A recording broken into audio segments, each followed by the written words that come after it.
Dear student, एक छोटा सा टॉपिक आरसी का और है। ये छोटा टॉपिक है लेकिन बड़ा इंपॉर्टेंट है।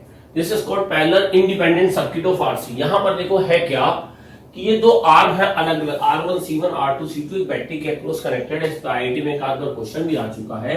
इसमें अगर हम नोडल से देखें तो ये voltage V plus is equal to epsilon होगी और ये वाली वोल्टेज है 0। यहाँ पर एक स्विच लगा लेते हैं S, और प्रॉब्लम यही होती है कि T इज इक्वल टू 0 पर हमने स्विच S को क्लोज किया। Switch S is closed. What we have to calculate? We have to find charges across capacitors as a function of time.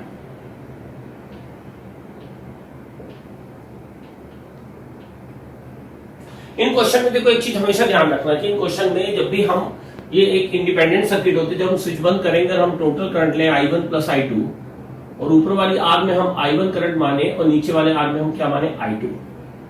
तो इस सर्किट में क्या है कि पहचाने कैसे ये सर्किट इंडिपेंडेंटली बैटरी के अक्रॉस डायरेक्ट जुड़े होते हैं। और दूसरा, जब हम I1 की इक्वेशन बनाए तो उसमें I2 नहीं आना चाहिए। ये हमारा प्लस Q1 मान लेता हूं, ये माइनस Q2, ये प्लस Q2 और ये माइनस Q2। तो जब मैं I1 यहां पर देखूंगा तो I1 होगा मेरा rate of dQ1 by dt और I2 मेरा क्या होगा, rate of charge of capacitor 2 dQ2 by dt।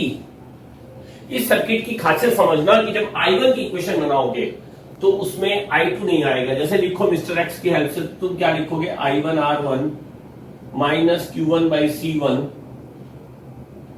Plus Q1 by C1 minus epsilon is equal to 0, I2 R2 plus Q2 by C2 minus epsilon is equal to 0। कहीं आया ही नहीं, एक current एक दूसरे को इंटरफेयर ही नहीं कर रही। तो ये सर्किट एक्चुअली इंडिपेंडेंट सर्किट के में ब्रेक हो जाते हैं।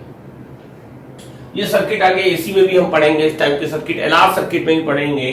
तो ये काफी जगह हमारे आया, जेई में पूछे भी गए हैं एक दो बार इस पे question. C1 R1 C2 R2। तो इंडिविजुअली एक सर्किट दो सर्किट में टूट जाता है और इंडिविजुअल इनके रिजल्ट निकाल सकते हो। तो यहां पर हमारा बहुत आसानी से क्वेश्चन सॉल्व होता है, हमें नई थ्योरी की जरूरत ही नहीं होती। तो हमारा Q1 का आंसर QS1 1 माइनस e की power minus t by tau 1 होगा, जहां QS1 की वैल्यू क्या होगी, C1 एप्सिलॉन और टाउ 1 की वैल्यू क्या होगी, R1 C1। ऐसे ही Q2 की वैल्यू QS2 1 माइनस e की power minus t by tau 2 होगी, जहां QS2 C2 एप्सिलॉन और टाउ 2 R2 C2 होगा। दोनों सर्किट वही सब सॉल्यूशन, आई का भी वही इक्वेशन है। अगर मैं यहां पर ध्यान समझना, अगर मैं यहां पर एक R लगा दूं या मैं कहूं कि इस बैटरी में कोई इंटरनल रेजिस्टेंस है तो प्रॉब्लम हो जाएगी। ध्यान से समझना, तब ये सर्किट पैरेलल इंडिपेंडेंट सर्किट नहीं बचता। क्यों? देखो, अगर किसी भी तरीके से इस आर्म में एक रेजिस्टेंस आ जाता तो जब तुम करंट की इक्वेशन लिखते तो बाकी सारी टर्म तो ऐसी रहती, तुम्हारी एक टर्म और आ जाती प्लस I1 प्लस I2R। ऐसे ही यहां पर आ जाती प्लस I1 प्लस I2R। दोनों ही इक्वेशन 1 और 2 जो हमने बनाई थी, वन इक्वेशन ध्यान से समझना I2 से इंडिपेंडेंट थी और सेकंड इक्वेशन I2 वाली इक्वेशन I1 से इंडिपेंडेंट थी। लेकिन यहां पर कोई आर आते ही ये दोनों इक्वेशन एक दूसरे से इंटरफेयर करने लगेंगी। फिर इस तरह की जो कंबाइंड इक्वेशन होती है, इसका सॉल्यूशन इतना आसान नहीं होता। इस तरह की डिफरेंशियल इक्वेशन हमारे मैथमेटिक्स के सिलेबस में भी नहीं है। तब ये टॉपिक हमारा ऑक्सिलरी डिफरेंशियल इक्वेशन बनती है, जिसका सॉल्यूशन हमने अभी नहीं सीखा होता। तो ये टॉपिक फिर हमारे सिलेबस से बियॉन्ड चला जाता। तो जब भी आप ऐसे क्वेश्चन देखोगे मल्टीपल कैपेसिटर वाले, तो इसमें खासियत ये रहेगी कि ये यहां पर रेजिस्टेंस लेस हो जाएंगे। सिंपल इक्वेशन आएगी, हम इसको बहुत आसानी से सॉल्व कर लेंगे। तो इस पे बेस्ड एक आईआईटी का एक छोटा सा क्वेश्चन आया भी था, तो उसको और डील कर लेते हैं, तो ये टॉपिक आपको क्लियर हो जाएगा। तो स्टूडेंट, अभी हमने पैरेलल इंडिपेंडेंट सर्किट की थ्योरी समझी, उसी पे बेस्ड एक क्वेश्चन आईआईटी एडवांस में आया था, वो बड़ा अच्छा क्वेश्चन था, उसी को जरा हम डील कर लेते हैं। कुछ इसी तरह की चीजें उसमें पूछी गई थी कि t इक्वल टू 0 पे स्विच S को क्लोज कर रहे हैं, find charge across capacitor as a function of time and average value of current across battery in a time interval RC ln2। देखो जब तुम स्विच को बंद करोगे तो इसमें टोटल करंट को I1 प्लस I2 मान लो, तो करंट मान लो I1 ऊपर गई I2 नीचे गई, तो वैसे भी दिख रहा है। देखो ये यहाँ पर कोई रेजिस्टेंस नहीं है, अगर तुम डायरेक्ट पहचान लो तो तुरंत सर्किट को स्प्लिट कर देना, जब ना पहचान पाओ तो ऐसे करंट मानना और I1 I2 की मिक्सचर एक्स की हेल्प से इक्वेशन लिखना। तो I1 में I2 की टर्म नहीं आनी चाहिए और I2 में I1 की टर्म नहीं आनी चाहिए, तभी ये इंडिपेंडेंट सर्किट होंगे। तो ये इंडिपेंडेंट सर्किट है, हम इसको वेरीफाई कर सकते हैं। तो ये दोनों सर्किट ऐसे टूट जाएंगे जैसा मैंने अभी डिस्कस किया था, right. R epsilon epsilon R C, ये I2 है, ये प्लस क्यू होगा या माइनस, तो क्यू का सोल्यूशन डायरेक्ट आ गया। हमें कुछ कोई डेरिवेशन या कोई थ्योरी करने की जरूरत नहीं है, एक ही फार्मूला हमने सीखा है वो डायरेक्ट लगा देंगे। तो 1 माइनस ई की power minus T by tau आ जाएगा, और टाउ की वैल्यू क्या होगी आर सी, ठीक है। और यहां पर जो करंट आएगी I1, उसकी वैल्यू क्या होगी, I1 की वैल्यू होगी एप्सिलॉन बाई आर, और यहां पर जो करंट आएगी I2, उसकी वैल्यू आएगी एप्सिलॉन बाई आर ई की पावर, सॉरी इस करंट को हमने लिया I2, ठीक है, और ये I1 है ई की power minus T by tau.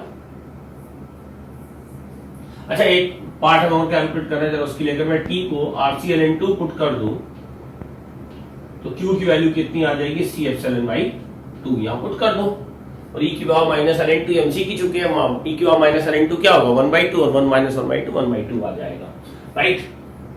ये मैंने अभी क्यों निकाला, अभी हमें समझ में आ जाएगा। सेकंड पार्ट में देखो थोड़ा डिफरेंट पूछा गया, average value of current across battery in A time interval RCln2। मैं बेसिक मैथमेटिक्स के लेक्चर में आप लोगों को सिखा चुका हूं, किसी फंक्शन का एवरेज निकालना तो बड़ा आसान सा एक ही फार्मूला होता है। मैं एवरेज वैल्यू ऑफ किसी फंक्शन में अगर चाहिए x के रिस्पेक्ट में, एक सिंपल फार्मूला होता है fx dx upon x1 to x2, और यहां डिवाइड करते हैं x2 माइनस x1। यहां पर हमें एवरेज वैल्यू किसकी चाहिए, हमें एवरेज वैल्यू चाहिए करंट की, average value of current across the battery in A time interval RCln2।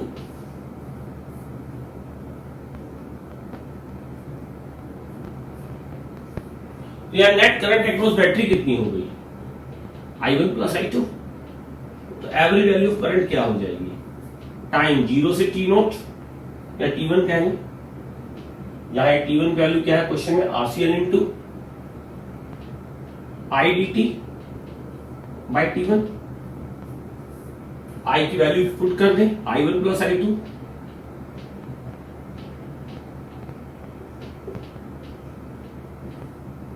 Upon t1 limit 0 से t1। और देखो I1 तो कांस्टेंट है, इसका इंटीग्रेशन तो सीधा सीधा I1t आ जाएगा, प्लस I2 वेरिएबल है ये,